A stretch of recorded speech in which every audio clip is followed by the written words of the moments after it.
Alrighty, welcome to the show, everyone. So AI is absolutely everywhere. It's in our memes, it's in our emails, and our search engines. It's already writing the advertisements you see online and speaking them out too. It's really, really annoying. And it's being implemented into basically every white-collar job. You can't even go learn to code to avoid being replaced by it because it's pretty good at that too. So what does this mean for us, and how do we get ahead of it to make sure that Skynet doesn't destroy us all? Well, we have a guest expert who can tell us. Also, we'll cover a Bond villain plot to blot out the sun over the UK, where they already rarely have sunshine, I have heard. And our good buddy, other Bond villain, Klaus Schwab, is apparently under investigation for embezzlement. We are going to talk about all of this in episode 492 of the In the Tank podcast.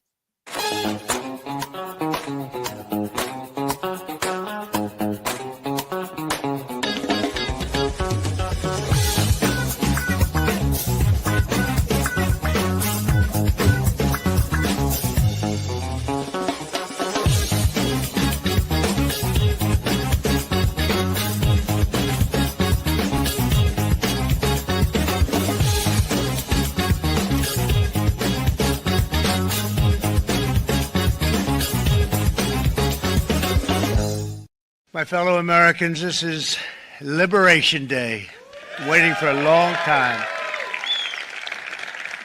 April 2nd, 2025 will forever be remembered as the day American industry was reborn, the day America's destiny was reclaimed, and the day that we began to make America wealthy again. We're going to make it wealthy, good and wealthy. Thank you, Donald Trump. All right, so welcome to the In the Tank podcast. I am Linnea Lueken, and today, as usual, we have Jim Lakely, Vice President of the Heartland Institute. Jim, how are you feeling? I know you've been under the weather. Oh, I felt like crap for the last... Hello, Donald. I felt like garbage for the last 2 weeks. Today is one of the few days I've actually felt like more of a human being. So I am on the mend. I'm very happy. It is nice and sunny and 70 degrees in the northern Illinois area. So it's a good time to start feeling better. Yeah, absolutely. Not if our betters have anything to say about it. They're going to block out that sun for you. Okay, we also have Sam Karnick, Senior Fellow at the Heartland Institute. Sam? Hi, Linnea. I am feeling like a human today. That's very good. And so as a very special guest expert, we have Donald Kendal, Director of the Glenn C. Haskins Emerging Issues Center at the Heartland Institute and previous beloved host of this very program. Donny, are you real? Do you feel like a human, or did you just program an AI bot to come talk to us? Yeah, no, this isn't actually the Donald. This is producer Andy's doing. He just was able to take all the data from all the other 490 episodes that I've done and conjured up this fake version of me. But I'm gonna do a good job. I could do a very good the Donald impression, so I'm gonna be with you for the entirety of this episode. All right, awesome. So for our audience here, as always, you guys, if you want to support the show, you can go to heartland.org/inthetank and donate there. Please also click the thumbs up to like the video, and remember that sharing helps break through YouTube suppression. Even just leaving a comment helps. And if you're an audio listener, you can give us a little bit of help by leaving a nice review. So yeah, and definitely help to donate. Because on YouTube, they won't let us be monetized, possibly because we talk about COVID, possibly because I drew a gun on stream. It could be any number of things, so it really would help us out. All right, so let's get right into it, because I know that we're going to have a lot to talk about today, and we keep going way over. We'll probably continue in that tradition. So topic number 1 today for Unhinged, we have a sun dimming project to begin in the UK. This is from the Daily Skeptic. Net zero plan to blot out the sun using 50 million pounds, that's 66 million US dollars, of taxpayer money set to be approved. The Telegraph has a story about the imminent announcement by the government to give the go-ahead for experiments to blot out the sun. Outdoor field trials, which could include injecting aerosols into the atmosphere, brightening clouds to reflect sunshine, are being considered by scientists as a way to prevent runaway climate change. Of course, the danger is side effects, but such concerns are apparently brushed aside in the race to collapse carbon dioxide levels. So they have a couple of different projects here. One of them is the sunlight reflection methods, which includes stratospheric aerosol injection, where tiny particles are released into the stratosphere to reflect sunlight. Another is the marine cloud brightening project, which ships are going to be spraying sea salt particles into the sky to enhance reflectivity of low-lying clouds. And the Daily Skeptic continues saying, believe it or not, scientists have been ironically inspired by pollution from shipping fuels or fumes, in which in the past caused cooling, but now their sulfur dioxide emissions have been controlled. So global warming has actually increased. Undaunted by the evidence that meddling in such matters might make things worse, the next plan is to start deliberately inserting reflective particles into clouds. All right, so in the US, we have a company doing something like this, and I guess what they do is they take little balloons that big balloons that they fill, send up, and then they explode at a certain air pressure, and then they sell cooling credits. This is obviously a scam, and I'm a little bit jealous that I didn't think of it first. It's just like carbon capture or something. It's just ridiculous, and obviously there are potential issues here. I don't think that like actually blotting out the sun is among them, but depending on what they use, sea salt particles over the ocean, can't really think of how that would hurt anything really, but I'm skeptical that it would actually be effective. And aerosol injection, Sam, didn't we already go through a whole thing with banning aerosols at ground level because they allegedly impacted the atmosphere? So what are they doing now? Isn't that brilliant that we had a whole crusade against global cooling, and then it became a crusade against global warming, and then it became a crusade against climate change, and now we want the government to take over the changing of climate, taking over human effects on climate. It's bizarre, and it's obviously it's hard to find any kind of way of making this make sense and making it justifiable. If it's effective, it'll be horrible. And if it's not effective, it's just a waste. But if it's effective, it'll be horrible because carbon dioxide is what plants eat. So, they subsist on that, and it's plant food. And to take that out of the air and to reflect the sunlight back away from the earth is the opportunity to sort of make this more like Mars, so we don't actually have to go to Mars, we just bring it here. Yeah, well, and what's interesting too is, as we talk about pretty frequently on the Climate Realism Show, Fridays at noon Central, we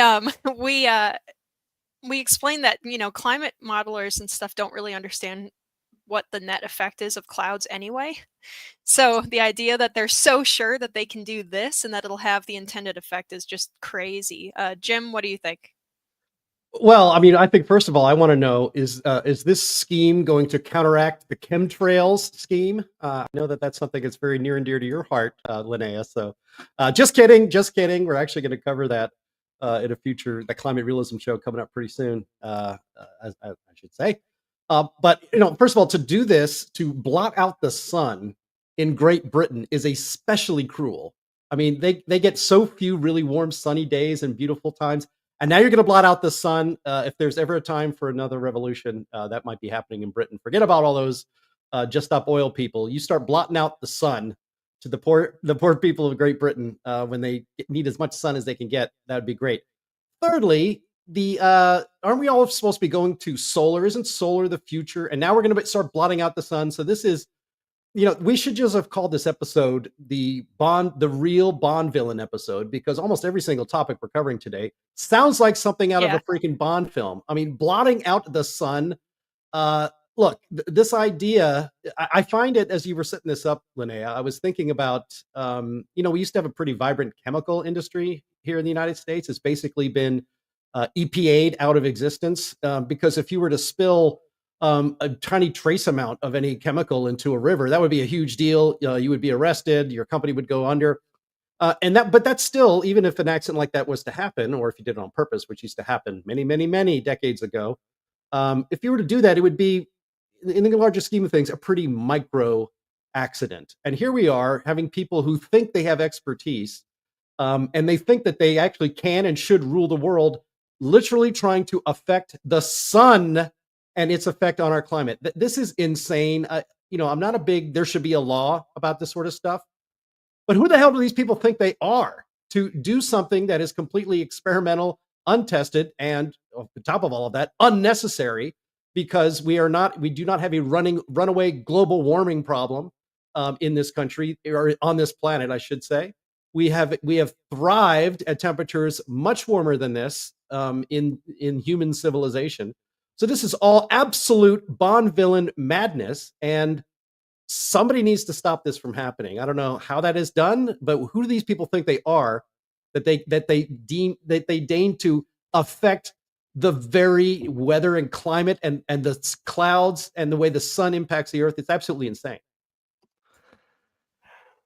Oh, definitely. Sorry, my dog's kind of barking. She's going to be a little bit barking during the show, you guys. I'm sorry. I've got people building a fence at my house today. So, Donny, I know you have opinions about this. And like Jim said, these are all the topics we have today are kind of Bond villain topics. So it's pretty fun. But what do you think? Of course, I wanted to make a Montgomery Burns reference, but the article already did that at the very end with the little sun blotter disc there. But yeah, my first thought was very much what Jim started off with, which is, like for decades now, these people that are looking up at contrails and thinking that this is some nefarious government thing. Oh, you're just crazy conspiracy theorists. Get out of here, you nutbag. And then fast forward to today, and it's like, what we should do to get rid of global warming? Chemtrails. That'll do it. So it just seems kind of crazy that all of these things, like there was that joke that we've been talking about forever, where it's like yesterday's conspiracy theories are today's actual plans. This seems to fit right in with that. I will say that I think this kind of differs from maybe some of the other people on this and some of the other people on the Climate Realism show. But I'm actually like a little sympathetic to global engineering, geoengineering sort of stuff. Like if there were really like a climate, disaster that's impending, something like that. The idea that we're going to try to fix that by changing all of our stuff to wind and solar energy sources that don't work just seems insane. Like if there really were, like we're driving off a cliff, the idea that we should do some little geoengineering is more. I'm more sympathetic to that, and I know that there's like ideas out there when it comes to geoengineering that are way off the mark. Maybe you could put this one in that category, but I've actually like looked into this enough to know that there are other ideas out there that are less intrusive, I guess. To the point where it's like laying down certain things on top of the ice in Antarctica to reflect the rays. Or I forgot. I was really straining my brain to remember this before the show, but like several months back, you guys on the Climate Realism show were covering this idea of geoengineering. And Anthony was just brushing them all off as crazy, but he was even sympathetic to one of them that had to do with like certain things to do over a certain ocean area with like algae or something. So I think that there are ideas out there. This one's probably not it. Yeah, no, it's Sterling is definitely pro like ocean seeding in certain region, like dead zones. You can put iron shavings in and it feeds That's what it was. Like phytoplankton and stuff, and it can help increase the like fish supply, that kind of thing. And honestly, humanity is always geoengineering. We're always building dams. We're always, every animal that's ever existed on the planet terraforms its environment. But the fact of the matter is that right, corn crops affect the local environment. Yeah, it sure does. The local one of the plans. Mm-hmm. One of the plans they talked about was painting people's roofs white. And I think the Sherwin-Williams people were probably behind that, though. Big paint was behind that. That's for sure.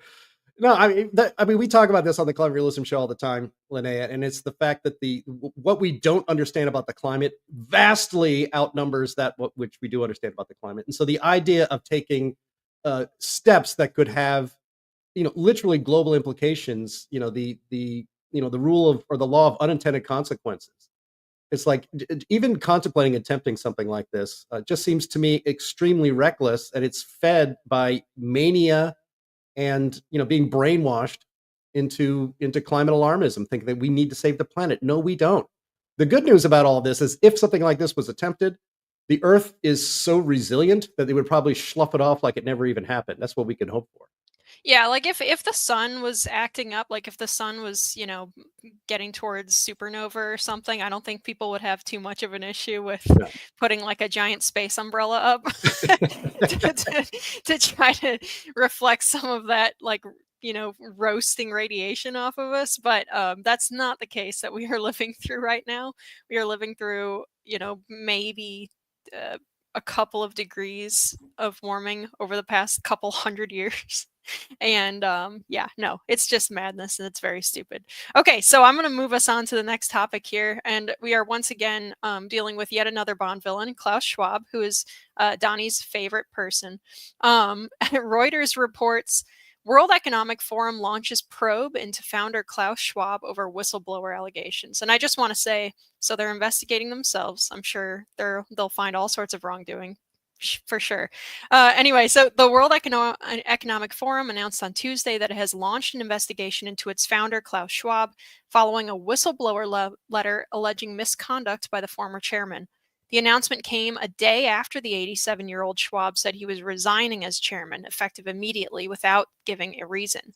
An anonymous letter sent last week to the WEF's board raised concerns about its governance and workplace culture, including allegations that the Schwab family mixed their personal affairs with the forum's resources without proper oversight. A spokesman for the Schwab family denied it.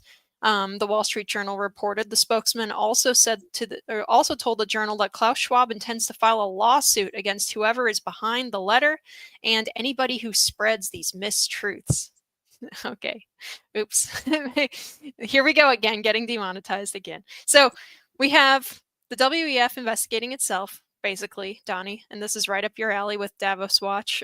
So what is your take here? I know that this is sort of like a small problem for the WEF in the grand scheme of things, but it does feel like yet another straw piling up. The last couple of months have been pretty bad for them. So eventually maybe the whole thing might break. I don't know. What do you think?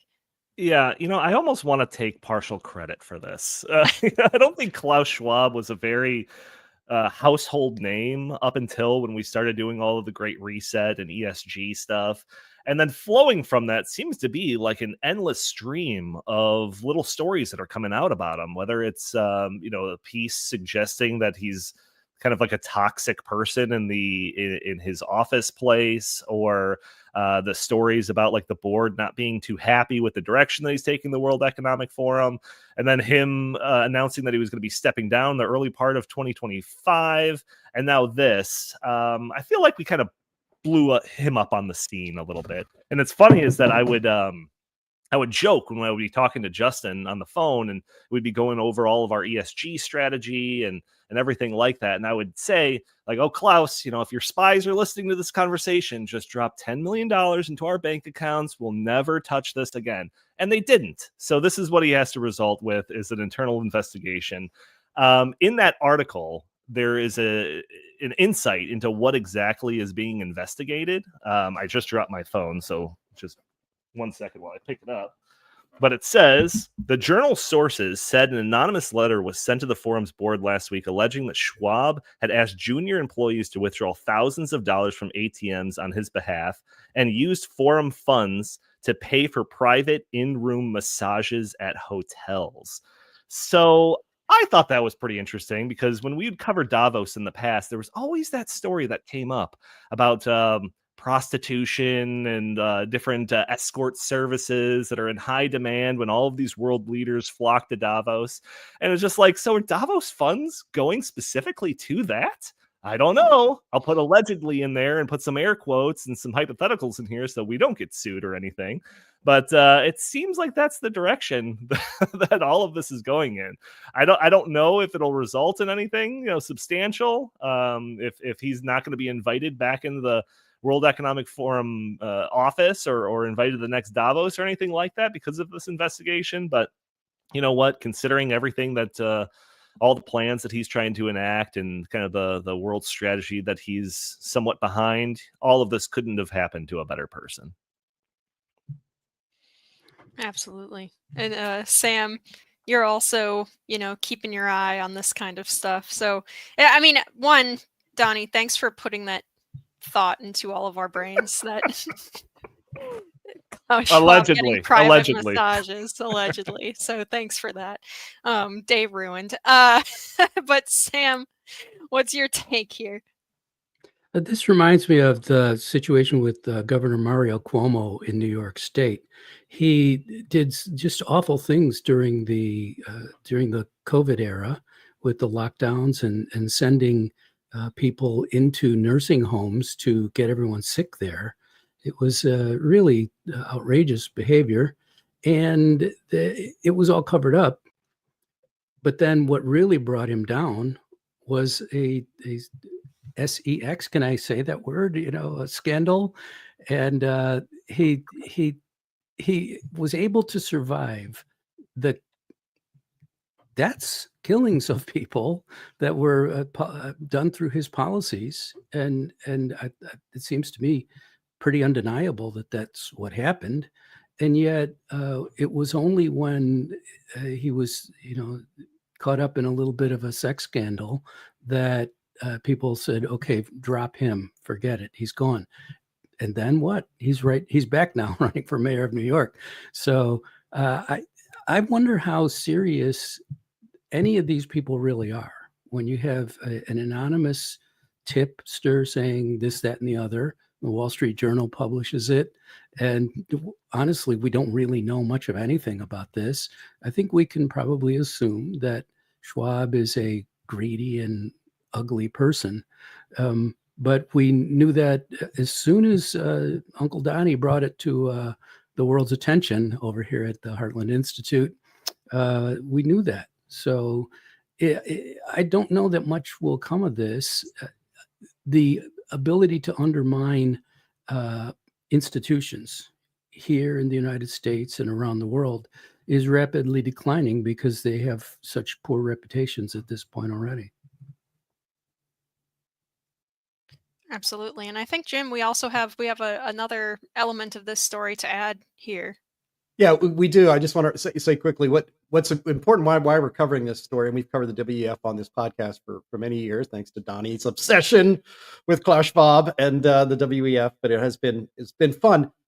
It's important that the WEF loses as much legitimacy as possible in the eyes of the public and the world. And so a scandal in which Klaus Schwab and his wife have been embezzling money, allegedly embezzling money, USAID money, our money, actually, a lot of it has gone to the WEF over the years, but embezzling that, the wife basically acting like, Evita Peron and having a building renovated that's supposed to be for the WEF's use, but it becomes like the personal chalet of Klaus Schwab and his wife. And gosh, how many big name people, just want to get a massage and end up getting in a lot of trouble? I wonder if Al Gore did a massage at the WEF as well. Maybe he and Klaus Schwab could get in the same kind of trouble. Well, they actually maybe already did. So whatever. But before we get into and Christine in the comments, thank you, Christine, our very regular viewer, mentions that the new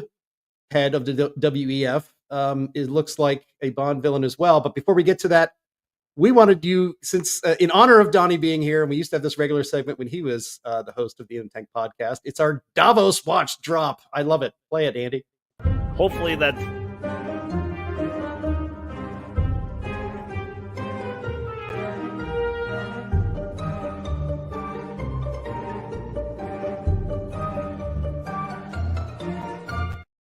Yeah, I made that drop before AI could help us out too, so not too shabby. That was a couple of years ago. Donny, you were going to say something before we get into the successor? Was I? No, that was actually part of the drop that got clipped from the year Oh, and a half. that's right. Okay. Yeah. So if you think Klaus Schwab acts and looks like a Bond villain, wait to get a load of the interim president of WEF. He is the former CEO of Nestle, of all things, looking and sounding like this. I find that kind of hard to believe. But after they've tried to control the world in so many different ways, and they have found the new avenue that they're seem to be trial ballooning right now, and that is maybe controlling everybody's water. So here's the new interim CEO, or the new chairman, I should say, interim chairman of the WEF. We got a video for that, Andy? About 50 to 100 in our nation and liters per day. globally. And But not to fill that, like, did we actually manage to vaccinate? No, that's the wrong video. Here, let me play it. This is the interim president of WEF. or wash a car. There about 50 to 100 liters per day. But not to fill a pool or wash a car. There is a difference. We must transform the way we think about water. By 2025, 1.8 billion people will be living in regions without enough water. Water scarcity is the greatest challenge we face today. And we need to start recognizing water as a precious resource. Therefore, water should be better managed, should be better valued, and has to be better preserved. Yes, has to be better preserved. And so this is the new avenue for control. I mean, do we have a fresh water problem on Earth? Not really. Regionally, of course. Yeah, you have people that live in deserts that shouldn't live in deserts, and they get overpopulated. So all of Southern California is a desert and wouldn't exist if not for the amazing ability to bring water from Northern California to Southern California. But this idea that you should live on 50 to 100 liters of water per day, and that's it, probably on the 50 liters level as well. And of course, no swimming pools except for him, and no washing your cars except for him, I'm sure, and all that stuff. I mean, this is why the WEF needs to continue to be mocked and examined and then mocked again, because it cannot continue to be, as it has been for decades, kind of the clearinghouse for some of the worst ideas from government officials in the last 30, 40 years.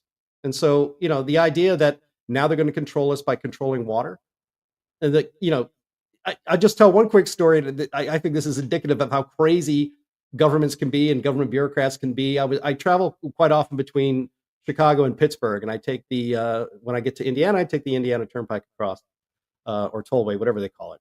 And I pulled over to stop, and we used the restroom, and they had a waterless urinal next to Lake Michigan. And they bragged about how they were saving water. It's so important to save water. It's right next to the largest freshwater collection of lakes on Earth. And so, no. We need to use stinky, disgusting, waterless urinals on the turnpike in Indiana to save water, to do what's right for the Earth. It's absolutely absurd. And the idea that we need to start rationing water in places that are not deserts is absurd and needs to be resisted. Yeah, and none of these guys are supporters of like desalination either, for whatever reason. I mean, you can go desalinate and then go spray your salt particles that you get left over from that. I don't know. It's pretty bad.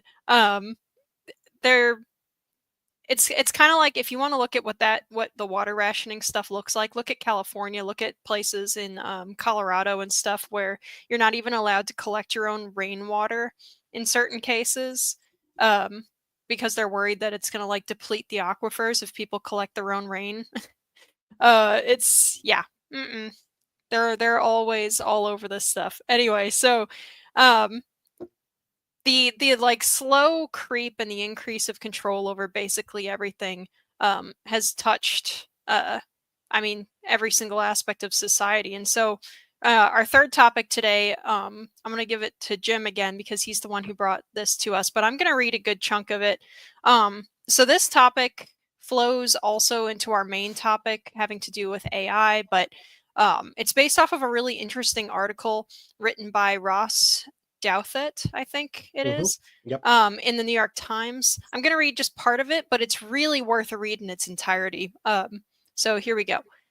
Every great technological change has a destructive shadow, whose depths swallow ways of life the new order renders obsolete. But the age of digital revolution, the time of the internet and the smartphone, and the incipient era of artificial intelligence threatens an especially comprehensive cull.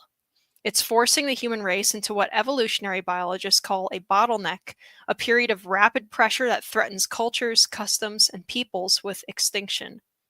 In a normal evolutionary bottleneck, the goal is surviving some immediate physical threat, a plague or famine, an earthquake, flood, or meteor strike.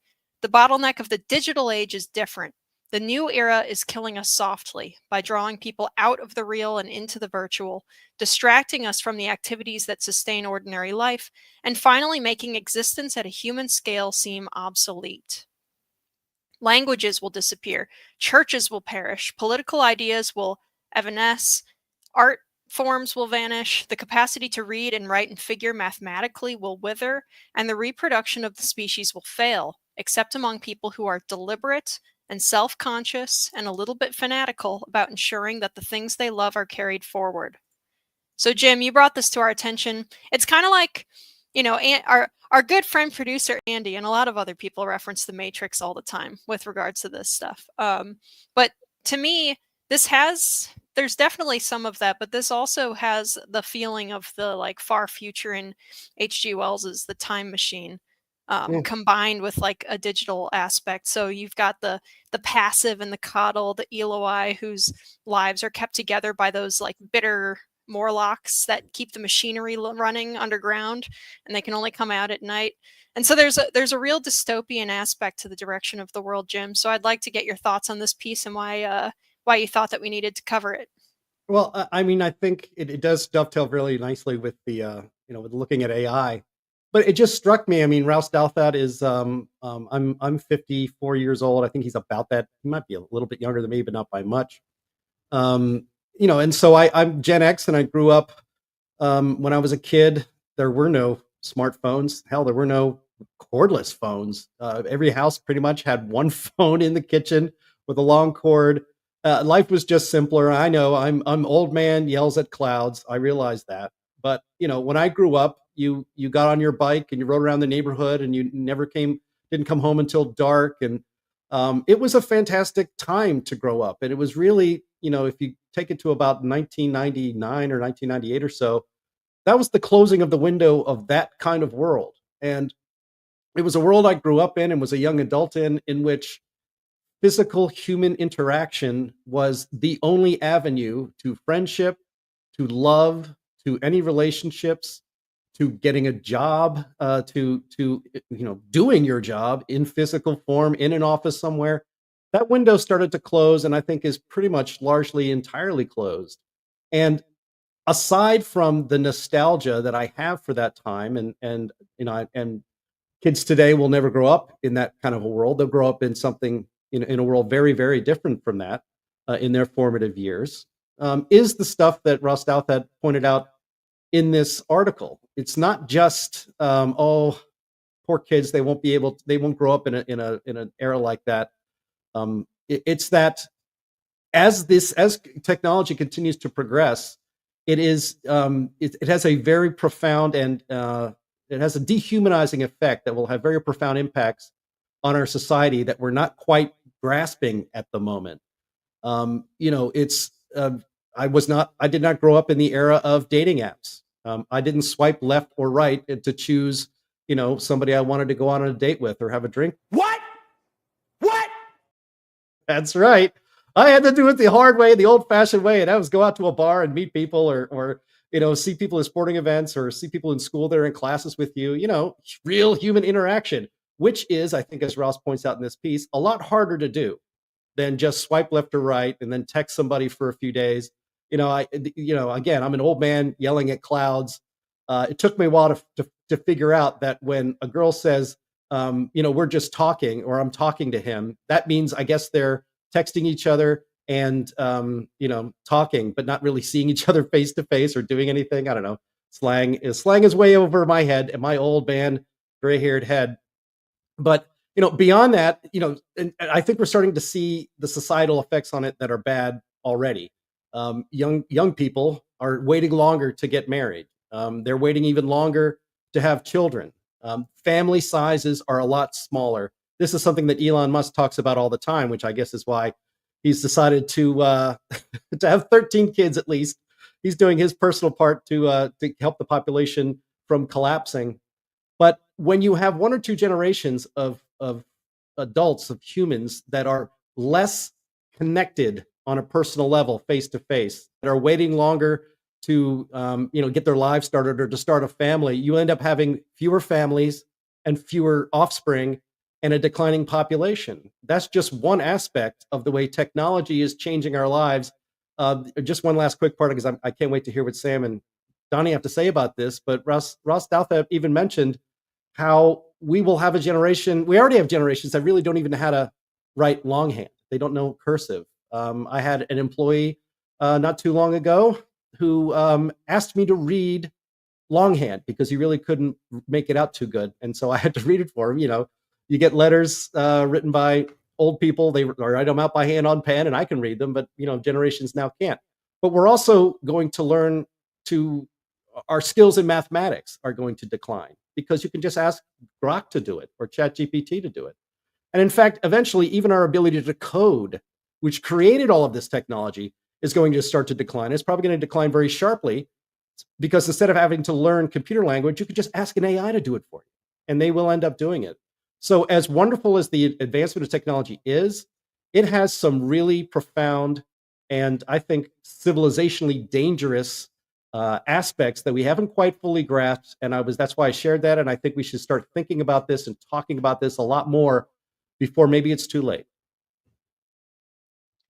Yeah, absolutely. And it's interesting to see too his comments on how people think that, kind of like automation will free you up to be doing more like artistic pursuits and all that stuff. But it turns out, and this is why I was thinking about the time machine, is because H.G. Wells made a similar observation that when people don't have like something to struggle against and when things are kind of too easy, it actually doesn't create more art and more invention and stuff. It actually makes it stagnate. And so I was thinking about that and kind of like moping about it because I'm prone to being a little bit of a catastrophist when it comes to this stuff. But Donny, what are your thoughts here? Yeah, so I've been accused of, kind of bringing down the mood when I'm talking about technological advancement. But man, did this article, this one was a doozy. Reading through this was like, holy cow, how are we ever going to get out of this? Because he really does bring to light in a very eloquent way, like a bunch of things that we should, as a society, be very concerned about. And it has to do with like the degradation of like all of these different ways that we convey information from like generation to generation. And they talk about, and a lot of this actually goes to just like the abundance of just like stimulus out there, whether it's music, TV, YouTube, just everything. There's just so much that like now we have like an economy, like an attention economy, where it's just like if you can get somebody's attention for like 30 seconds and enough to get like a message out there or an ad or something like that, you're successful. And what this has led to is a degradation of all of this different stuff. He goes through a whole bunch of different examples. He talks about like timeless works of literature are just like forgotten on the shelf because somebody is doom scrolling on their phone all night. Even like the attention spans aren't even long enough in modern generations to watch a movie. You'd rather just watch clips of a movie on YouTube or something like that. And he goes through all of these. The idea of like the pursuit of true love is now reduced to just like, Tinder dates. And he even goes into the future, the idea that you're going to have some like AI companion kind of filling that like primordial urge that you have built into yourself. And all of this is just leading to a degradation of society that we've like historically known it.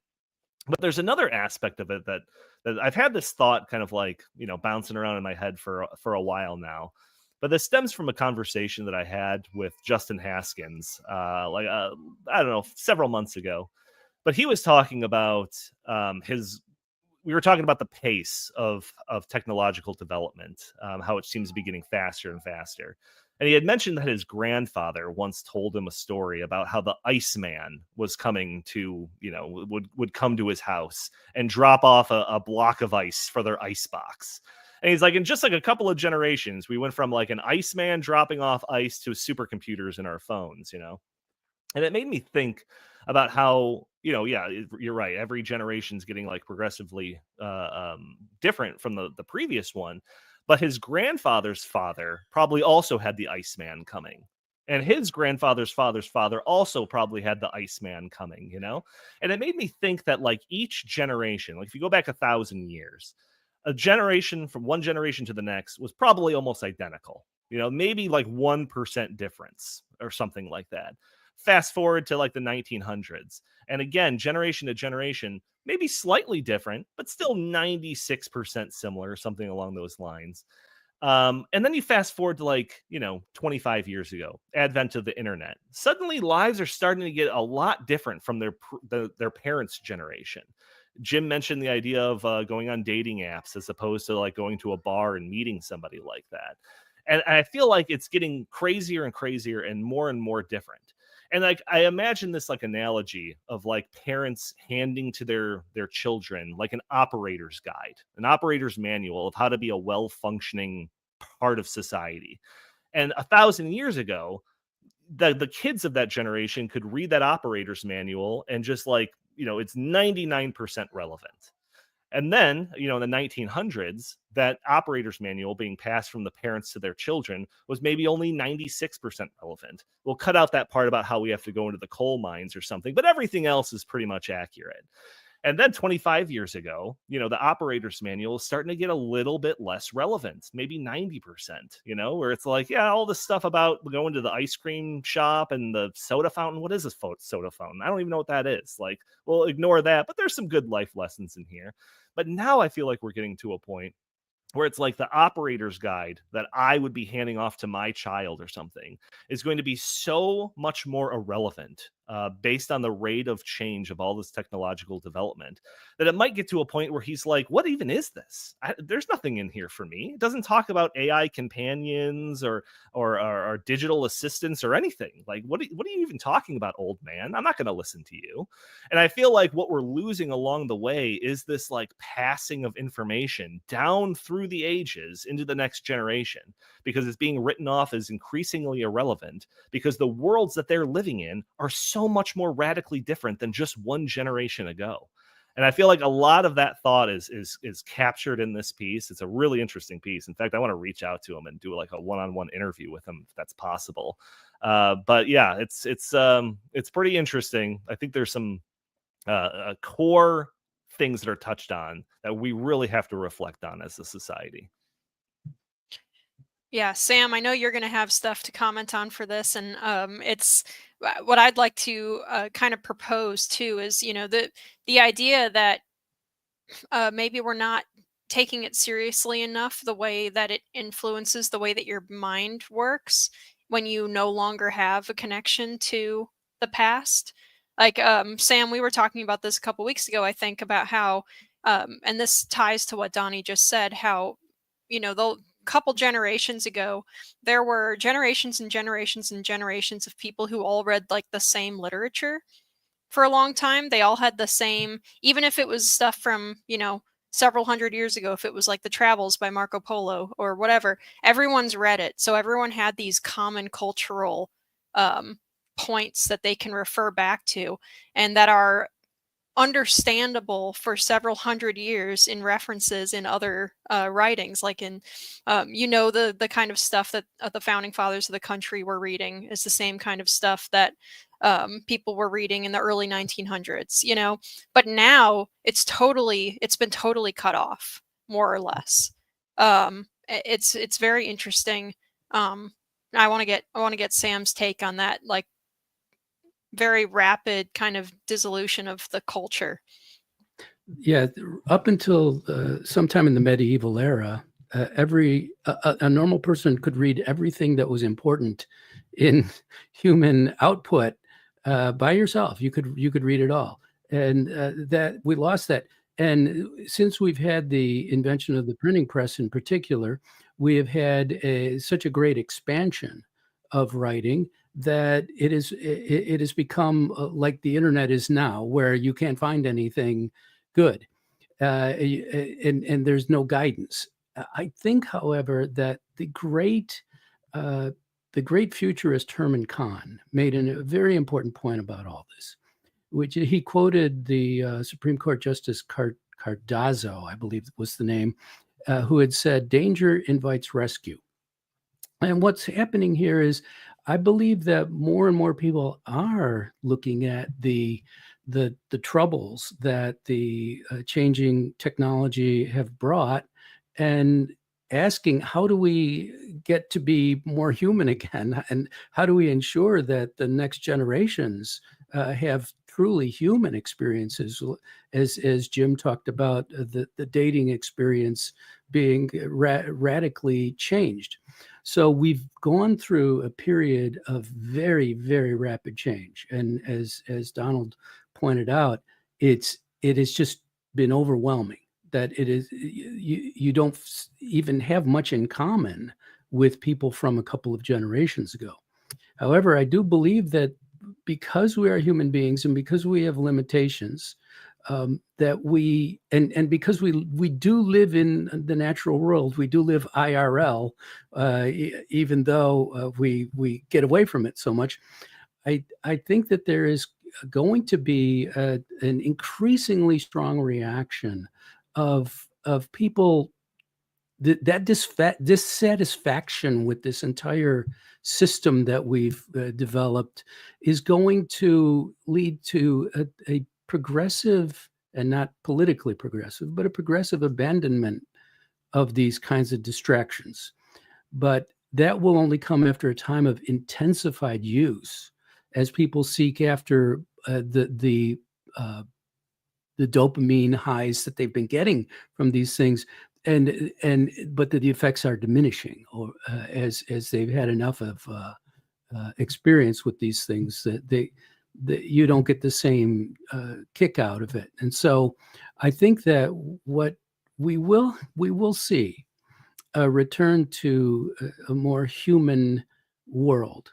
It may take a while, but I do think that this is a big danger, as we pointed out, and the danger is that it dehumanizes people.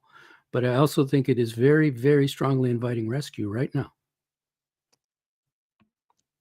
Yeah, just to end this section on a little bit of a less solemn note, the author kind of puts the onus on us to kind of recognize this trajectory that we're on, and to make an effort to keep alive these, like, it's almost dismissive to call it traditions of, actually talking to people in real life, but this seems to be the world that we're in right now. And it kind of reminds me, not to go like theological or anything, but like the messages that are super important that are been carried over millennia through through the Bible, to just throw it as aside as just like, oh, this is just some, science, or not science fiction, some, like silly make-believe stuff or whatever, is doing such a disservice to all of the important life lessons and guide to being a well-functioning person in society that are found in biblical text, and understand that and make a conscious effort to not let that die out, and to continue and push that into the next generation, and not just biblical stuff, but everything, all of the important lessons throughout, that we found that resonate with us, that it becomes like a piece of literature that carries on for decades and centuries and all of that, and make a concerted effort to not let that die out and pass it along to generation and generation. It seemed to be on autopilot, 1,000 years ago. Like I said, the operator's manual is probably 99% relevant to the next generation. But now we have to take a more active role in doing that. We can't take it for granted. Yeah, absolutely. I would just add one quick thing. I mean, when tools like even social media, which now is largely considered a net negative in the human condition, back in the early days, it was actually quite amazing that you were able to connect through Facebook back in the innocent early Facebook days, connect with people from high school that you hadn't seen in forever. And I actually went to one of my high school reunions, and I wouldn't have gone to it if I didn't reconnect with people on Facebook. But it facilitated wonderful human to human interaction. And I think what's increasingly happening today with a lot more rapidity is the idea of technology replacing that human element and that human connection between people. So it's no longer a tool. It is now we are becoming, beholden to it, and we're using technology to replace what makes us human. Everything from, like I said, dating to reading to doing math, and even interacting in the world. I know that Zuckerberg wants to get everybody into the metaverse. It hasn't taken off. I hope it never takes off, because what makes us human is really important. And when you start losing that, you start losing your humanity, and you also start losing society as a whole that way, because it can't be replaced. It's one interesting notion is that if this reaction arrives as I expect it to do, or when it arrives, then there will be panic over the collapse of AI and other things. So we'll panic over that too. So. Well, we'll find out. We'll see if it's likely that there will be a collapse, because topic number 4, what conservatives need to know about AI. Donny, this is based on an op-ed that you wrote that I'm not sure is quite published yet, but it does go over the main things that conservatives need to understand about artificial intelligence. And I thought your final paragraph was really good and really important. So pardon me while I read your words at you for a couple of sentences here. You say, AI is not just a technological story, it's a cultural, economic, and moral one. It's about who controls what you see, what you're allowed to say, and how you live your life. If conservatives don't get serious about AI now, before it becomes truly ubiquitous, we may lose the ability to shape the future at all. So I'd like to pass it off to you then, Donny.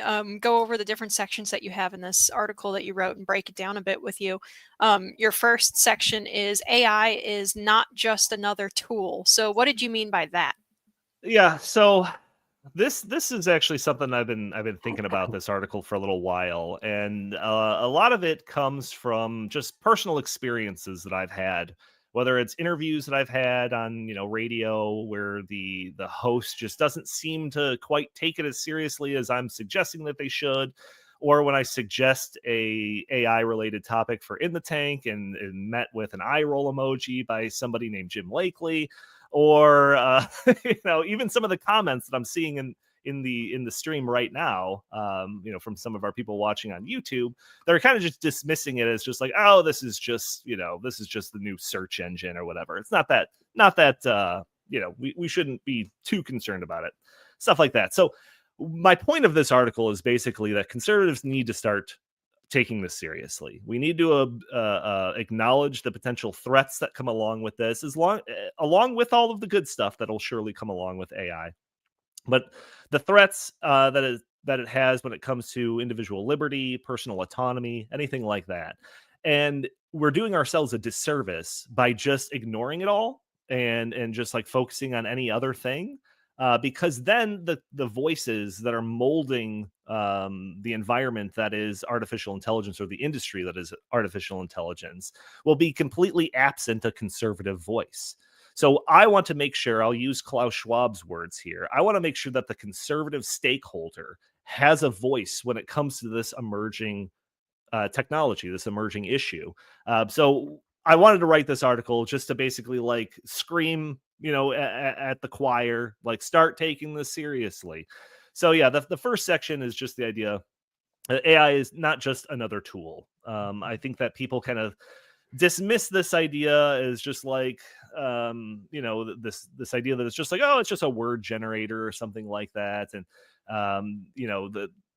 but it's not. It's well beyond that. It has the power to do amazing things. It can edit an article faster than any human can do it. It can generate code better than most code generators. It can craft legal briefs. It can diagnose medical issues. It could do all of these things in just the span of seconds. So because it has that ability, it's going to overhaul industry. It's going to have major impacts on society, and it's moving super fast.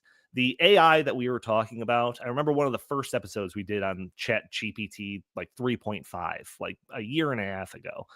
That version of ChatGPT is stupid compared to the ones that are today. It is moving at breakneck speed. It's getting faster and faster. People are able to use it as a tool to be more effective in their work and all of that, but it is beyond just being a tool. And we're going to increasingly see that as society continues to incorporate this into basically every aspect of our lives. So that was the point of the first one. The second one, kind of branching off of that, is just the idea that AI is already shockingly intelligent. There are firms out there that run the kind of the biggest and brightest models through IQ tests, like on a weekly basis. And you can see the weekly progress of these things just getting smarter and smarter and smarter in every iteration. And then you've got other people that come out there, some like fairly notable people that kind of dismiss the idea that artificial intelligence might never get to like some conscious level where it's like, you know, some human level of reason to just kind of ignore this issue. But they shouldn't, because even AI in its current level of intelligence is already enough to be able to change the world. So it's going to be able to, like I said, do all of those things. There was a we probably talked about this on the podcast before, but there was a study that showed the diagnosis results from a doctor assisted by AI, and then AI by itself. And it showed that the doctor by itself was like, I don't know, 75% right or something along these lines. My numbers are probably way off, but I'm getting the basic point across. Doctors assisted by AI was 79%, slightly better. AI by itself was like 90%. And the reason why the doctor assisted by the AI wasn't better than the AI by itself was because the doctor didn't trust it. So like it's already getting to astonishingly smart levels today. And that's not to say that, and that's not taking into account that it's going to get smarter tomorrow and smarter the week after that and smarter continuing on. So it's already shockingly intelligent. Point number 3 is the idea that AI will disrupt society quickly. So this kind of goes along with just the exponential growth of this technology that we were talking about in the last segment, and the idea that we've had revolutionary technology, over the past 200, 300, 400 years, whatever. The idea of like the automobile. People talk about the automobile and how that disrupted society when it comes to, jobs of horse and buggy drivers or people that would pick up the horse poop on the road in New York City or something like that. And all of those people had to move and find different jobs as cars quickly became kind of the standard.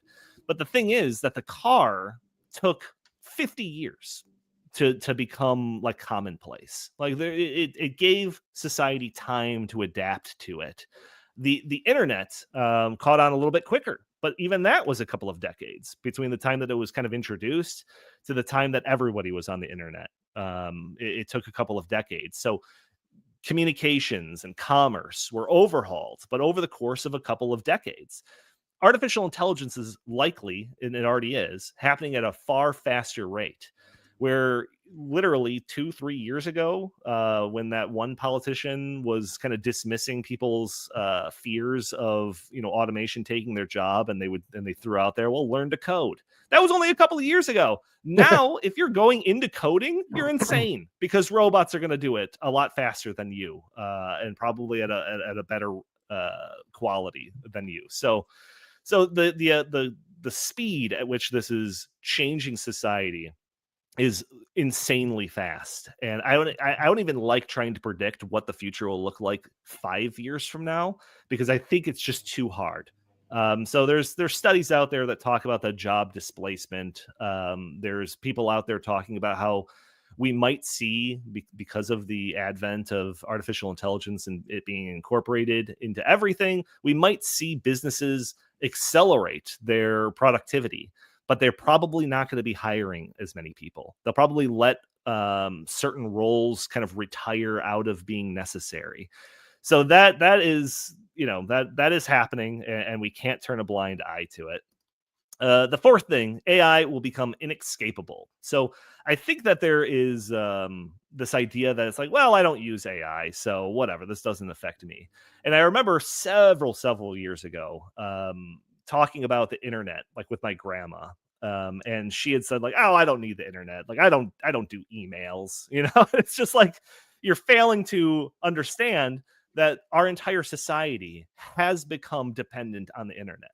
If the internet worldwide stopped tomorrow, it would be chaos in the streets within minutes. So like, we are going to have the same sort of thing when it comes to artificial intelligence.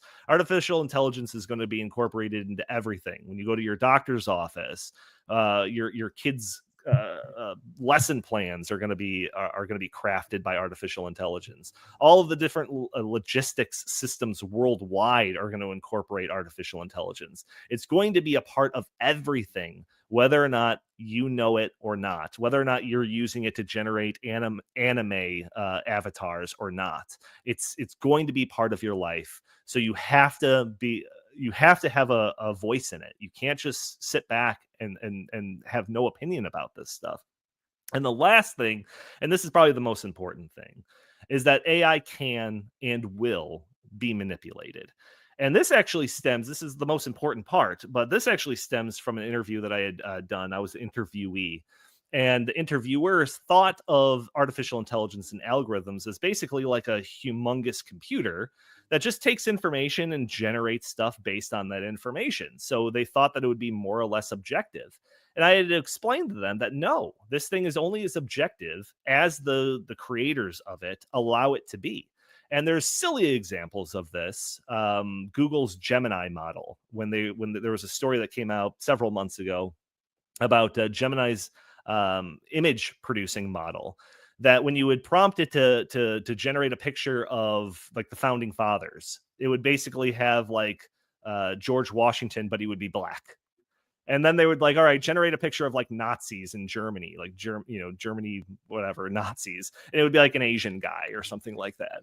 And and people were calling them out on this, like, this is ridiculous. And they basically came out and said like, oh yeah, you know what? We were trying to make it like have more diverse outputs. And this was like a side effect of that. So it was programmed to produce results that were more in line with the political and cultural bias that the creators of this stuff had. A more extreme example of this is China's DeepSeek model, which was being touted as like the most advanced AI model of its time when it came out 3 weeks ago. But when people started playing around with this, they realized that this AI was refusing to answer any questions when it came to Tiananmen Square or the Uyghur slave camps. And it wouldn't come up with anything that it wouldn't even respond to any prompts that had anything to do with being critical of the Chinese Communist Party. So these things can be manipulated. And the reason why we actually started talking about artificial intelligence back when we were working with Glenn Beck on the book Dark Future was because we were coming right off the heels of ESG, and how ESG was being used as basically a corporate social credit score to punish or reward companies based on a set of subjective metrics. And forget about what the demands of your customers or anything like that. That's secondary. What you need to do is make sure that your ESG score is high by making sure that you're being environmentally conscious and making sure you have the right ratio of people when it comes to race and gender and your board and all of that stuff. And we saw this coming, that this same sort of ESG metrics were going to be incorporated into artificial intelligence to make sure that objectivity and just what the facts and all of that stuff is secondary to the political whims and agendas of the people that are programming it, so that they can make a more equitable future and stuff like that. So that's the big threat to me, is that we're going to have this thing that our society is completely dependent on, that's incorporated into all the different facets of our industry and society and economy and all of that. and that it's going to be manipulated to the political whims of the people that are actually paying attention to this. And because we're not paying attention to it as the larger conservative kind of sphere here, it'll go in that direction, with no hurdles in front of it. So that's the point of this whole article. I'm trying to tell people you've got to take this seriously, and we have to make our voices heard when it comes to this, or else the train will be so far down out of the station that we will never catch up. So that's the point of my that's the thesis of my whole 15 minutes here talking about this. But I think it's an incredibly important one, and it's a topic that I am very passionate about, and what we've dedicated a significant portion of our resources of the Emerging Issues Center here at the Heartland Institute towards. Right. And you're totally correct too, because conservatives have a history of totally dropping the ball, especially on things that affect the culture. Just being like, I don't really care what Hollywood is putting out or what they're doing. It doesn't really matter. It's not going to make a difference. But now, you don't think about the way that, people being fed this stuff all the time. How does that affect the way that they think? And I see it on X in particular. It's very depressing, actually. There's lots and lots of people who are real people. They're not bots, but they're real people who get Grok or whatever to make comments for them, to reply to your tweet or whatever, or to reply to other things with. And you can always tell that it was written by Grok or by ChatGPT because they just have a particular tone. I don't know how to describe it, but AI speaks in like HR department tone. And that's on purpose. Obviously, they're trying to make it, even when you tell it to act like a different kind of a person or like a different character that it can put on, it still has this like artificial humor and artificial cheer to it. It's very strange and off-putting. Anyway, you get like an ick from it a little bit. But it's really important that we don't just look at that and say, oh, those goofballs, this isn't a big deal. I don't have to pay any attention to that. I don't have to worry about that. Because you do.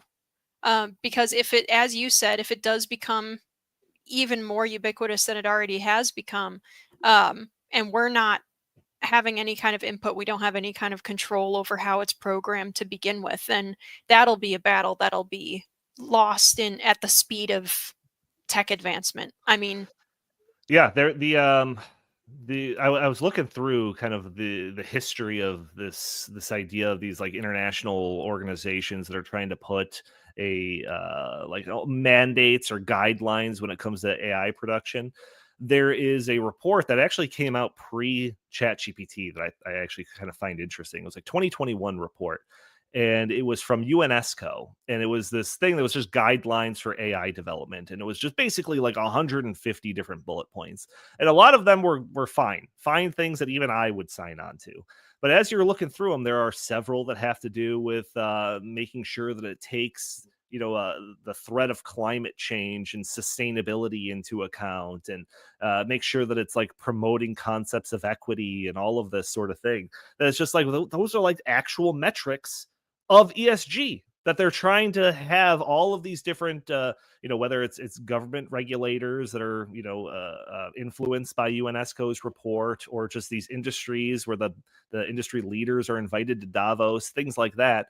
They're trying to get them at the baseline to incorporate these things so that when you have AI that's coming up with public policy recommendations, or that are coming up with sentencing guidelines, all of these things will happen.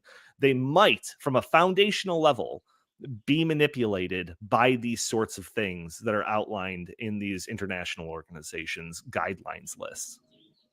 Yeah, I wouldn't say might, Donny. I think you're underplaying it. I think they already are, and definitely will be continuing to.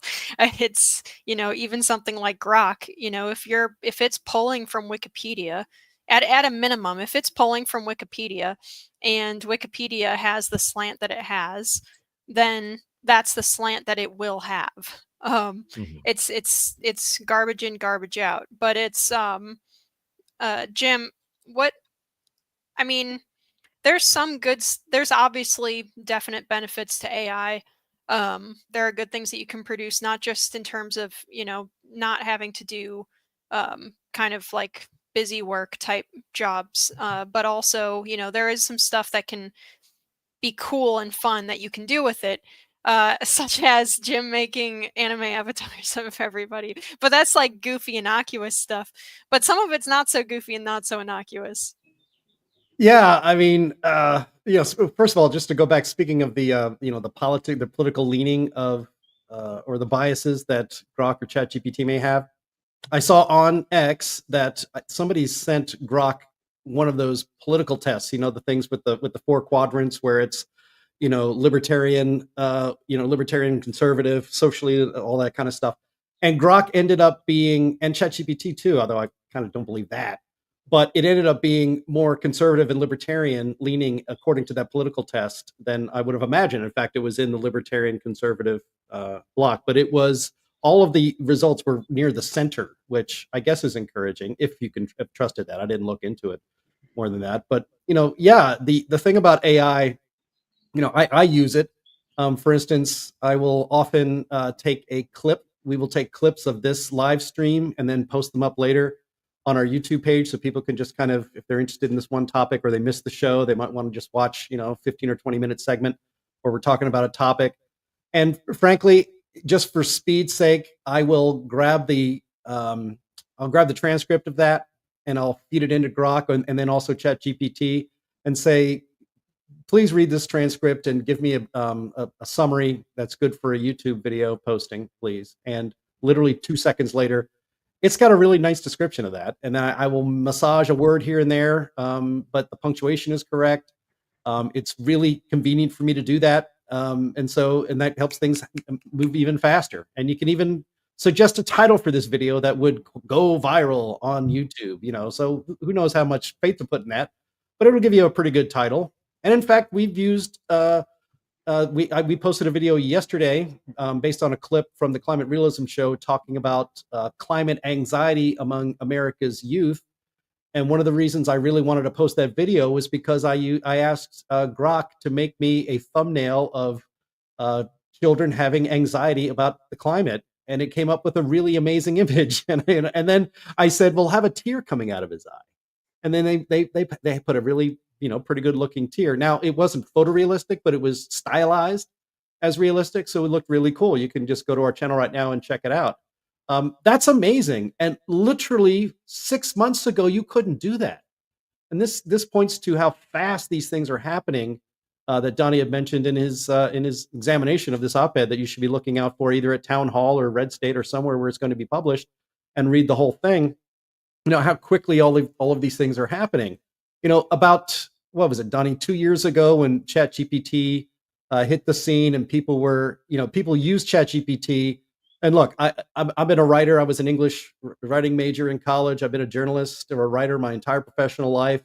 And the early versions of ChatGPT, I guess ChatGPT 1, you could sniff that. You could sniff AI writing from miles away, miles and miles away. It's like those dogs in Terminator, the Terminator that can sniff out the that can sniff out the T-1000s, even with their rubber skin. You could sniff out AI writing from a mile away. Now it's becoming increasingly hard for me to do that, and I've spent my whole life editing copy. I can still usually identify it, or at least identify passages. But if I'm having trouble now, after only about 2 years of people using ChatGPT to write out things, in another year, another 2 years, another 5 years, it may be almost impossible to tell. And in fact, this is one of the, I saw something about this the other day. College professors, this is a really tough time to be an English college professor. And in fact, they're going back, Sam, you might even remember this, they're going back to the Blue Book tests where you have to write out by hand all of your stuff with no notes or no nothing, so they actually determine whether or not you've actually read the materials and not just asked, ChatGPT to summarize things for you. You used to have to buy those little yellow Cliffs Notes books like I did as a kid in the bookstore. And now you can just feed it all into ChatGPT, or hell, just ask out of the blue. Can you please summarize Catcher in the Rye for me? And then you can ask it even more questions saying, well, I'd like you to get into this deeper. And what is some of the subtext? And it'll just tell you this stuff. And so, it's really becoming amazing. Producer Andy Singer just put up on the screen the image of while Donny was talking about the cool stuff Grok can do, I asked it, and so did Donny. I'm sorry, so did Andy. Asked it to make some images for us, and that's pretty amazing that it just did that the other day. There's one I asked it to do comic book style. There's Linnea looking like a pretty, Wow. badass girl.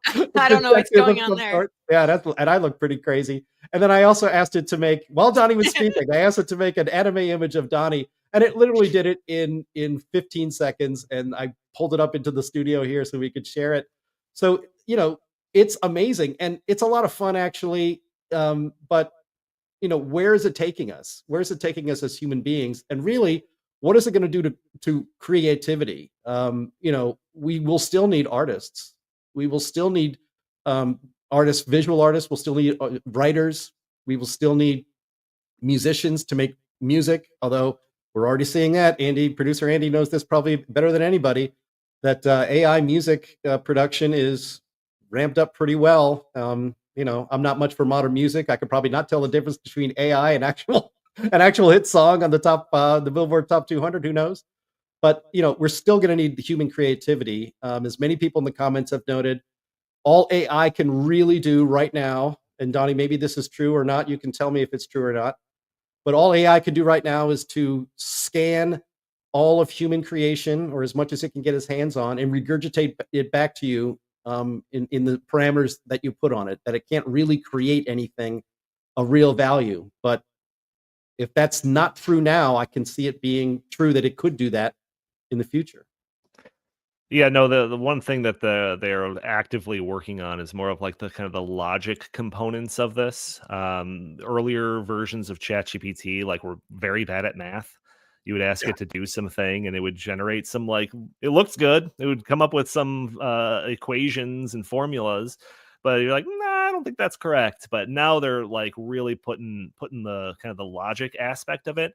So we're getting to the point where even these large language models that again are kind of dismissed as just this regurgitating information sort of stuff, we'll get to the point where it will be able to say well, if the sky is blue and the car is the same color as the sky, then the car must be blue. It's getting better at doing the logic. So the logic aspect of it is just the next step towards being able to have unique ideas or whatever, original ideas.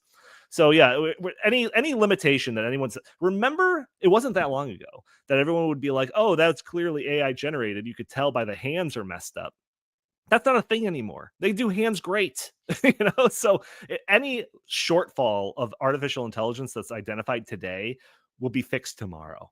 It's happening so quickly. And one real quick thing that I want to make very clear is that I am not one of these people that wants to shut off AI. I want to blow up the mainframe. I do love Terminator. I love me some Terminator and John Connor, but I don't want to blow up the mainframe. I don't want to shut all of artificial intelligence down. But what I do want to make sure is that it incorporates the principles and kind of moral backbone that has created Western civilization. And make sure not to neglect all of those things. And I think that we, as this kind of conservative stakeholder, like I mentioned, can be the voice that ensures that these things aren't thrown by the wayside by kind of our modern society. That to me is a central issue here. I think your last point in your op-ed, Donald, was critical, which is that the controlling of the AI and tweaking it to do other people's bidding, when that person happens to be Klaus Schwab or a man who believes that he can have a swimming pool and other people can only have a few gallons of water a day. That is a very dangerous situation. As supporters of free markets and of liberty in general, we have a tendency to just say, well, okay, this happened and businesses are doing it, so it's okay. But businesses have been increasingly corrupted by a government, especially in this century. And I think that is an idea that we have got to get used to on the right and among the sort of old-fashioned classical liberal people of the world, we have to get used to the fact that there's nothing particularly clean anymore, that everything is getting polluted by the hand of government. And so I think that for me, the real issue is this whole business of who's going to control this and how. So I remember that the great economist Milton Friedman had said that, that governments are inefficient. And if you put the government in charge of the Sahara Desert, there'd soon be a shortage of sand. And Friedman was right about that. So maybe we should just put government entirely in charge of AI, and then soon there'll be a shortage of it. That's a great idea, Sam. That's fantastic. Yeah. Well, I think we could talk about this forever and ever. All the stuff that you can do right now is incredible. I think one of the most recent quick fixes or quick things that are very notable that AI has all of a sudden been able to do. It's not just the hands thing, but the lettering has blown me away pretty well. Because I always wondered, it didn't really make sense to me that they couldn't copy text. I was wondering why that was, and now it really can. It's really close. My name is a little weird in that particular picture, but if the letters have enough spacing and stuff and it can really identify them, it seems to do a much better job than it used to do. And of course people will go and use a cheap AI thing and their stuff will come out looking cheap, but when you use the high quality the new ChatGPT model and stuff, it's astounding, really. And they can do videos with it. It's oh yeah, the video stuff. And we talked about that back in the day, Donny, when you were host, about how AI video making. And here, oh geez, that's scary. I don't know if I like that. Yeah, so it does video pretty well. That's amazing. I don't like how in that previous... the gun. Yeah, there's the gun, right? Yeah. Well, now we're banned again. Because we have an anime gun on the stream. Yeah. Well, yeah, I didn't like how that image made me look like I was 78 years old, by the way, that previous one. Everybody else is looking pretty good. I look like grandpa there, man. I'm retired. But I'll take it. But yeah, it's pretty amazing how things have advanced. And in the video, there we are. Gosh, I look like I'm broadcasting from the Villages, for crying out loud. Oh well. We have a couple questions today, don't we? Yeah, we sure do. I think I have access to them here. All right, here we go. So we've got a question from Above Us Only Sky. If you guys can bring that up. I don't have control over these things on this for whatever reason. Who says, won't AI gradually erode critical thinking? My argument would be it already has. People go to Grok for literally everything on X. It's agonizing to watch when someone just goes and asks Grok, is this a good argument, or is this fair? Is this true? It's that's your job. You're supposed to determine if something is a good argument or not, or it's or if this is like moral or whatever. That's your soul's job. It's not the computer's job. As we start outsourcing these certain things to other people or other technology or artificial intelligence, then we stop having to hold that information in our own brain. So I've used this example before, but I'm terrible about using Google Maps or something, to just go to play, going from home to work, a path that I've taken a million times. Just because, every once in a while there'll be some traffic jam and it'll reroute it for me and I won't even see the traffic jam. So I use it. But there'll be some times where if I'm not using it, I'm like, wait, this is where I turn, right? It's you've driven this a million times, but it's because I didn't have to have that information anymore. So now when it comes to writing or even crafting an email, where people will just be I'll just put the main points in here and have it do it for me, you're losing that skill of actually writing something. So yeah, absolutely. This will lead to a degradation of critical thinking and anything else that we try to outsource to this stuff. This is interesting because, you've had a very strong and fast decline in respect for institutions. And yet people are still trying to give themselves over to something else to decide things for them, so that now, well, I don't like the church, I don't like the college, what they said, and I don't like what New York Times says or Wall Street Journal, but I do like what this neural net thing that I have no conception of how that works. I do like what they say. Right. Yeah, I don't trust. Yeah, I don't trust fault. the news. I don't trust the news, but I trust like brave AI to tell me what to do. Another question we have here is from Diane. What happens to us if we replace us? I don't think that's going to happen, but what do you guys think? If AI replaces us, like in terms of like jobs and all of that sort of thing, I assume. I think that's a great question. And I think that's one that we're going to have to seriously think about. The libertarian answer to that would be like, oh, it's just going to shift. People that are displaced when it comes to, certain jobs will just find another place to be productive. A lot of the rhetoric around this stuff that I'm sympathetic to suggests that, this time it's different. The rate of change is so fast. The scope of change is so large that this is going to become an issue. And I predict that we're going to see a lot more talk in the next several years when it comes to universal basic income programs or government job guarantee programs.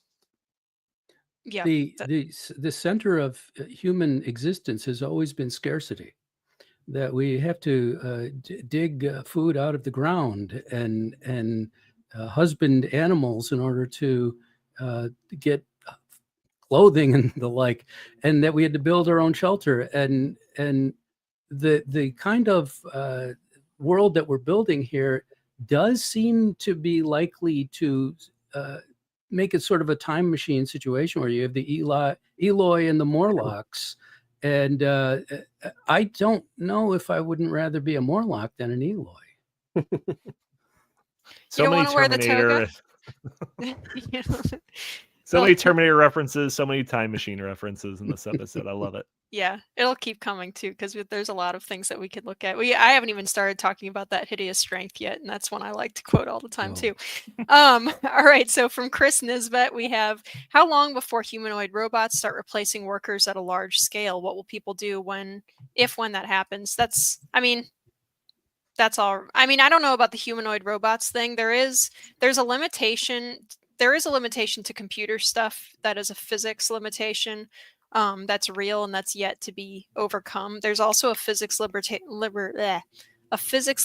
when it comes to humanoid robots that they may or may not be able to overcome. So far, they can come up with some pretty good stuff, but it's not like Terminator. It's not like, it's not that good. But they definitely seem like you could, at this point, you could like push them over with a stiff breeze. But yeah. Yeah, no, there are already proof of concepts from certain companies. Agility Robotics is one of them, where they come up with these humanoid-looking robots that are very basic. The idea of a humanoid robot is that it could do a broad range of tasks like a human can. But that's not exactly what these companies necessarily want.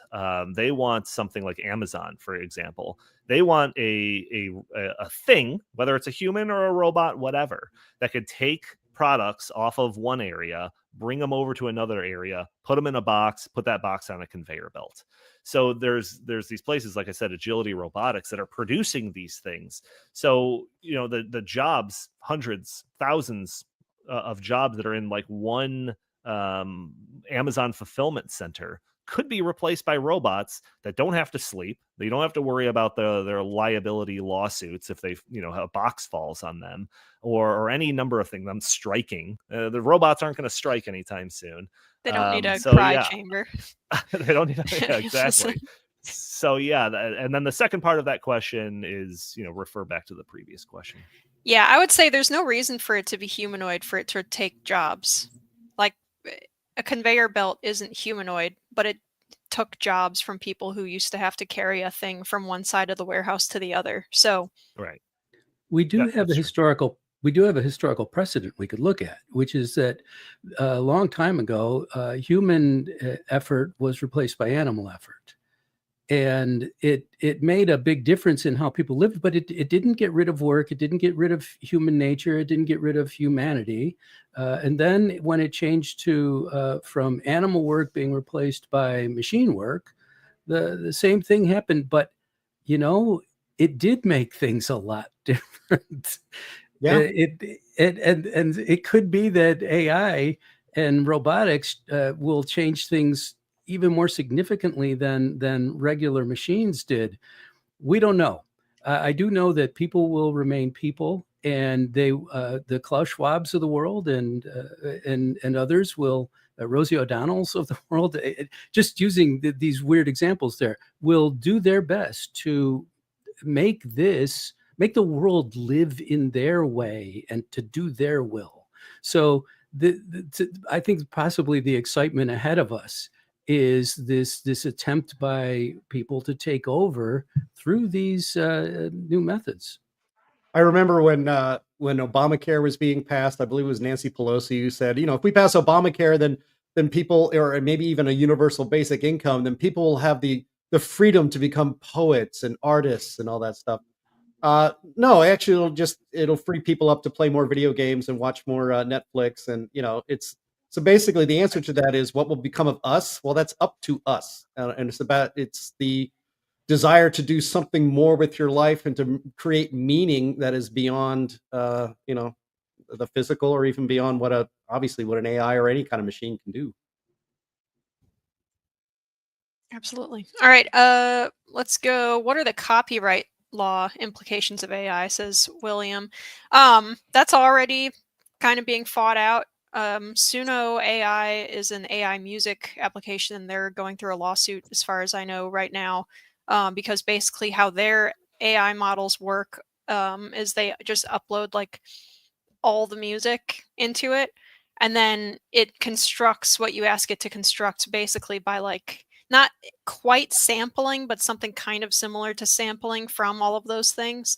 Because it can take, here's a trumpet line from whatever, this is how a trumpet sounds in this band, in this genre, versus in this band, in this genre, and it's able to mix it around like that. So they're already in a lawsuit from a bunch of different like music production companies because they're, spitting out all this stuff based on pre-existing music. And they're continuing with the model while they're in this lawsuit too. They haven't been ordered to like shut the website down, and the stuff that they can make now is very, very impressive.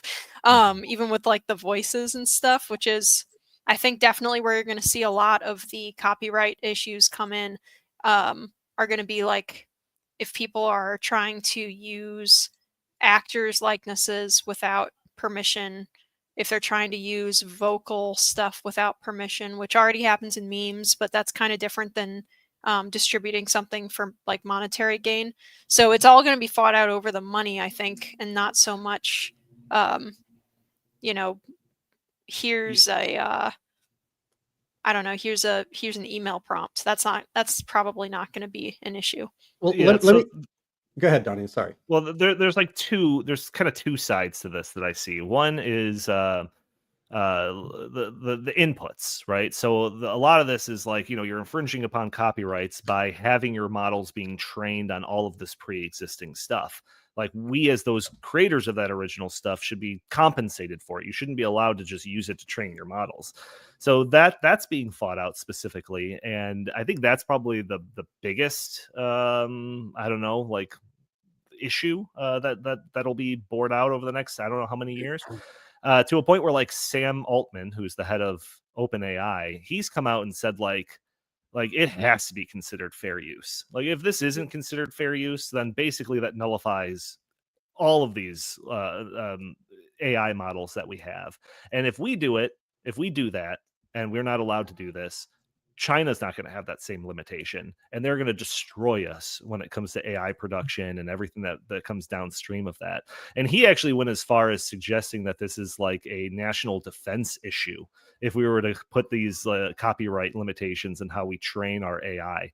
On the other side of it, when stuff is being produced, clearly there is copyright implications there. If I were to produce something that was just a complete recreate of Star Wars or something, Lucasfilm can sue me, Disney can sue me. I don't have rights to putting out material that looks exactly like that. And we've actually seen an example of that. OpenAI, one of their systems that they came out with, like as a joke, had a voice like Scarlett Johansson. It was like a reference to that movie Her, I think. And like her representation came out and said like, no, you got to stop this. And they did. So there's kind of two sides of that equation. The first one I think has the most implications for this whole industry. Well, imagine, as a quick thought experiment, imagine you're Ian McKellen. You're 85 years old. Your iconic role is Gandalf in the Lord of the Rings series. If I'm him, and he may have already even done this, I would, for the benefit of my children and grandchildren and all the other McKellens for the rest of time, I would license my name, my voice and likeness for AI to reproduce it so that I can star in more Lord of the Rings properties or play Magneto until the end of time. So there is an upside to it, but property rights and intellectual property rights will have to apply. Actually, that is exactly what's going to happen. And for one big reason, because we have this oligopoly that provides entertainment, not just in our country, but really the entire world. So what will happen is the studio will be able to say, look, we want to use your face and voice and so forth to be in a movie that's going to be completely AI. Now, their production costs, you don't have to go anywhere, do anything. You don't have to pay actors. You won't even have to pay writers and directors. The AI will do all that. So what they'll say is, look, you're not going to get any money from acting, because if you don't do this, we'll just go to somebody else and get them and it'll be fine. Or we'll go to the estate of Judy Garland or Humphrey Bogart. And so it's like, and in fact, they could go to the people who are already in the public domain. So you could use that stuff. So they've got all the leverage. And so what'll happen is they say, look, we'll give you X amount of money to use your image and your voice, and you can take it or leave it. And the person will look and they'll think, well, let's see, $8,000 is a lot of money nowadays. I guess I'll take it.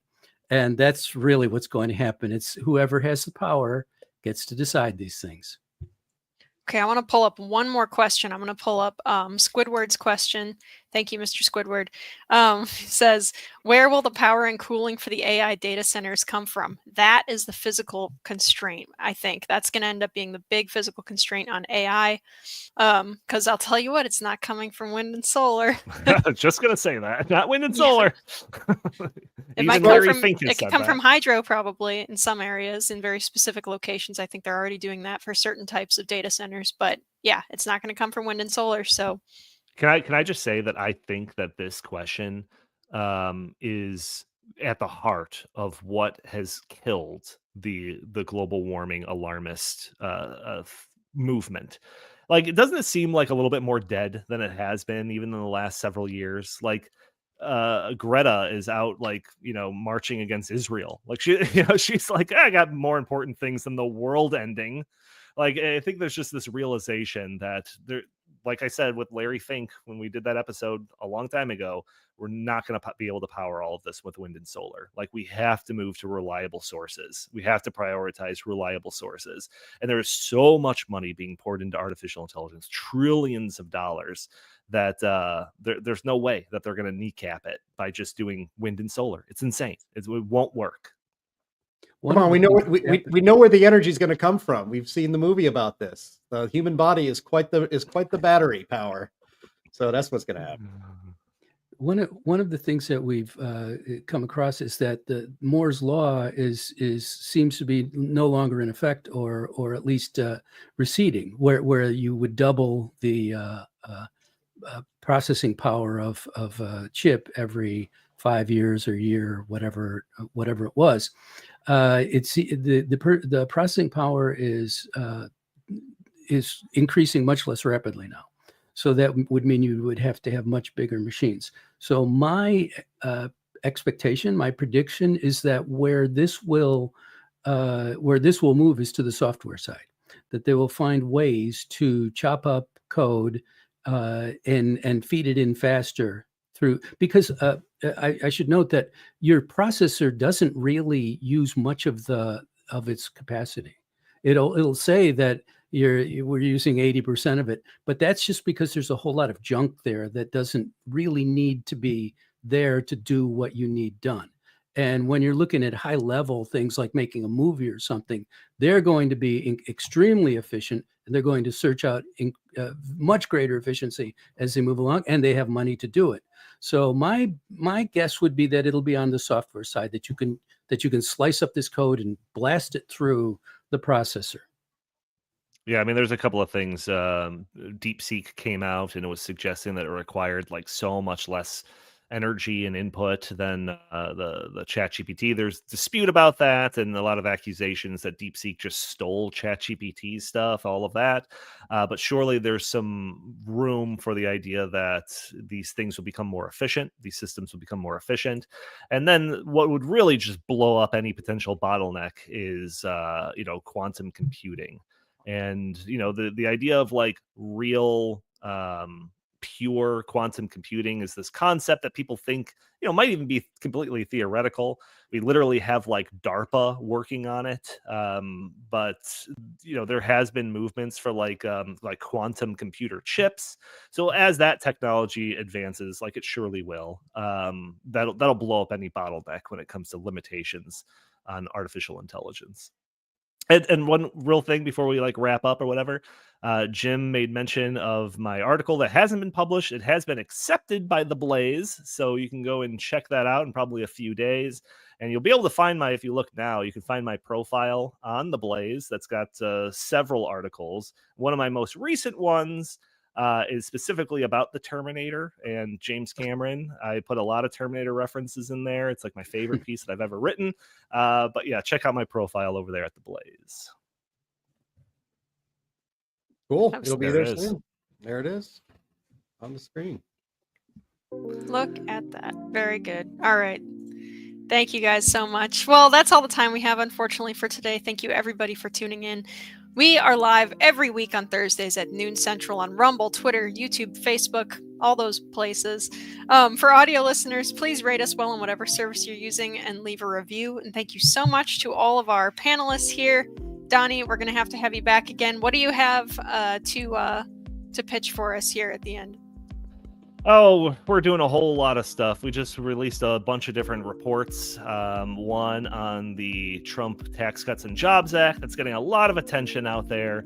You can find all of that work at heartland.org. But me and Justin Haskins are actually in the process of reviving our Stopping Socialism TV channel. I think at the moment we're going to brand it Justin and Donald Save America, but we're going to put out some kind of shorter form videos on that channel, but I'll keep you up to date on that as we get off the ground. Hopefully, if everything goes according to plan, it'll be next week, but we'll see. That's awesome. All right, guys, that is the Donald. The best, the Donald. All right, so Jim, do you have anything to plug for us? No, you can just check us out. Check me out at J Lakely on X, at Heartland Inst on X, and visit heartland.org for all of our latest stuff. And Sam? You can find me at X at St. Karnick, and you can read my Substack at stkarnick.substack.com. Awesome. Well, thank you again, everybody. I will see you again next week. All right. Bye, guys.